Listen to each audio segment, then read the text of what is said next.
Dear student, मैं HL Shivan एक बार फिर आपका इस एजुकेशनल वीडियो में स्वागत करता हूं। आज मैं आपको हिमाचल प्रदेश के इतिहास को जानने के जो हमारे पास विभिन्न प्रकार के जो सोर्सेज है उनके बारे में जानकारी दूंगा, ताकि आने वाले एग्जाम में यहां से पूछे जाने वाले क्वेश्चंस को आप आसानी से सॉल्व कर सके। हिमाचल प्रदेश के इतिहास को जानने के जो सोर्सेज है उसमें से साहित्य, सिक्के, भवन, शिलालेख और यात्रियों के द्वारा लिखी गई बातें हैं। इनसे हम हिमाचल प्रदेश के इतिहास को जान सकते हैं। लेकिन आज हम इस वीडियो के माध्यम से आपको बताएंगे कि जो हिमाचल प्रदेश के इतिहास को जानने के जो सोर्सेज है, साहित्य के बारे में मैं आपको आज जानकारी दूंगा। हिमाचल प्रदेश का इतिहास बहुत पुराना है। इसका उल्लेख वेदों और पुराणों में भी किया गया है। तो वैदिक काल में कहा जाता है कि हिमाचल प्रदेश में निवास करने वाले जो निवासी थे वो दस्युदास या निषाद आदि जाति के लोग यहां पर निवास करते थे और लगभग 3000 ईसा पूर्व मंगोल नस्ल के भोट और किन्नर जाति के लोग लाहौल और किन्नौर में निवास करते थे और लगभग 1500 ईसा पूर्व आर्य लोग हिमाचल में आए थे। आर्य हिमाचल में आए हैं 1500 ईसा पूर्व, बिफोर क्राइस्ट की बात हो रही है। और कहा जाता है कि हिमाचल का जो राजा शंबर था, जो कि किरात राजा शंबर कहा जाता था, वो बहुत ही शक्तिशाली और समृद्ध था। उसके पास लगभग 99 किले थे। और जो आर्य राजा दिबोदास था वो हिमाचल के ऊपर अपना अधिकार करना चाहता था और शंबर भी हमेशा इस युद्ध के लिए तैयार रहता था। और ऋग्वेद में कहा जाता है कि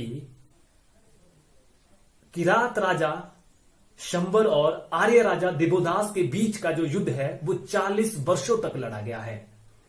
इस युद्ध में दिबोदास का, आर्य राजा जो दिबोदास था, उसका जो प्रमुख सलाहकार था वो ऋषि भारद्वाज था और जो वीर शंबर था उसका जो इस युद्ध में साथ दिया था वो बैरची ने दिया था।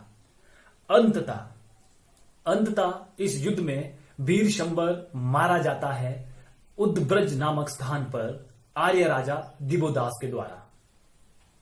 इस तरह से कहा जाता है कि हिमाचल प्रदेश के ऊपर आक्रमण करने वाली जो पहली विदेशी जाति थी वो आर्य थी, क्योंकि मैक्स मुलर के अनुसार आर्य लोग जो थे वो मध्य एशिया से आए थे।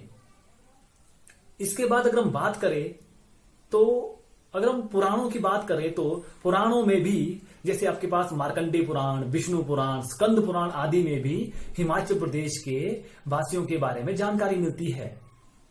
इसके अलावा महाभारत हो चाहे रामायण हो, इसमें भी हिमाचल प्रदेश के बारे में जानकारी मिलती है। जैसे अगर महाभारत की अगर हम बात करें तो कहा जाता है कि महाभारत में पांडवों का जो अज्ञात समय था वो हिमाचल में ही बीता है। जो पांडवों में से जो भीम था, भीम ने कुल्लू का देवी हडिम्बा से शादी की थी और उसके भाई हडिम्ब को मारा था। तो महाभारत काल में जो हिमाचल था वो 4 जनपद में बंटा हुआ था, जिसमें त्रिगर्त, कुल्लू, कुलिंद और अदुम्बर नाम के जनपद थे। इसमें से जो भीम था, जो हमारे पास त्रिगर्त और अदुम्बर जो जनपद थे, उन्होंने भीम की अधीनता स्वीकार की थी। यहां के जो शासक थे, त्रिगर्त और अदुम्बर के जो शासक थे वो भीम को कर दिया करते थे। और कुलिंद जो जनपद था उसने भी पांडवों की अधीनता स्वीकार की थी। तो इससे क्या है कि पता चलता है कि महाभारत में भी हिमाचल के इतिहास के बारे में हमें जानकारी मिलती है। इसीलिए त्रिगर्त रियासत का जो संस्थापक सुशर्मा था उसने महाभारत में कौरवों की ओर से युद्ध लड़ा था।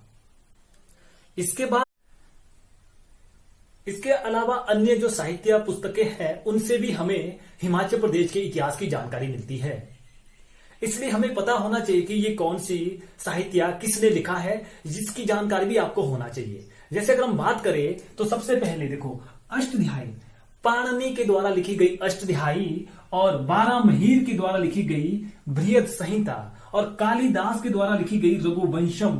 रघुवंशम जो साहित्य है वो कालिदास के द्वारा लिखा गया है और विशाख दत्त के द्वारा लिखा गया मुद्रा राक्षस और राजतरंगिणी कल्हण, कश्मीर का शासक हर्ष के दरबार में जो रहता था कल्हण, उसके द्वारा लिखी गई राजतरंगिणी से भी हमें हिमाचल के इतिहास की जानकारी मिलती है। इसके अलावा जो मुस्लिम साहित्य है इससे भी हमें हिमाचल के बारे में जानकारी मिलती है।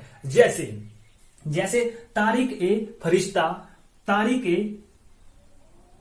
है और तारीख ए फिरोज शाही और तुजुक ए जहांगीरी और तुजुक ए तैमूरी में भी हिमाचल प्रदेश के इतिहास की हमें जानकारी मिलती है, क्योंकि इन लोगों ने कांगड़ा और नगरकोट के ऊपर आक्रमण किया था, जिसके कारण इनके इन साहित्य से भी हिमाचल प्रदेश की हमें जानकारी मिलती है।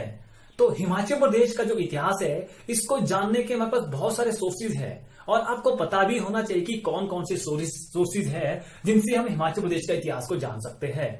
आज मैंने आपको बताया कि साहित्य, तो याद रखना कि साहित्य में क्या क्या आएगा आपके पास, वेद आएंगे जो कि ऋग्वेद में कहा गया है, पुराण में अगर बोले तो आपका स्कंद पुराण और विष्णु पुराण, मार्कंडेय पुराण आदि में क्या है कि हिमाचल के इतिहास की जानकारी मिलती है, महाभारत में मिलती है, रामायण में मिलती है, अन्य जो साहित्य है तो इसमें भी मैंने आपको बता दिया कि अष्टध्यायी में, बृहद संहिता में, रघुवंशम, मुद्रा राक्षस, राजतरंगिणी में और मुस्लिम साहित्य में जो आपके तारीख ए फिरोज शाही, तारीख ए फरिश्ता, उसके बाद आपके पास तुजुक ए जहांगीरी, तुजुक ए तैमूरी में भी हमें हिमाचल के इतिहास की जानकारी मिलती है।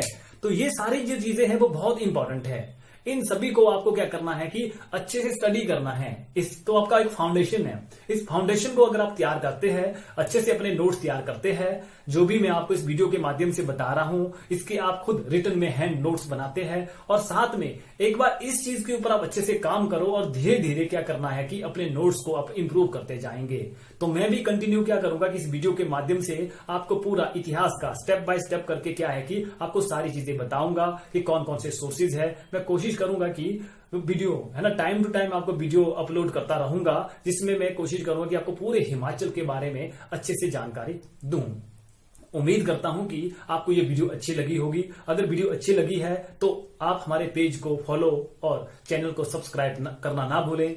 जल्द मिलेंगे अगले वीडियो में।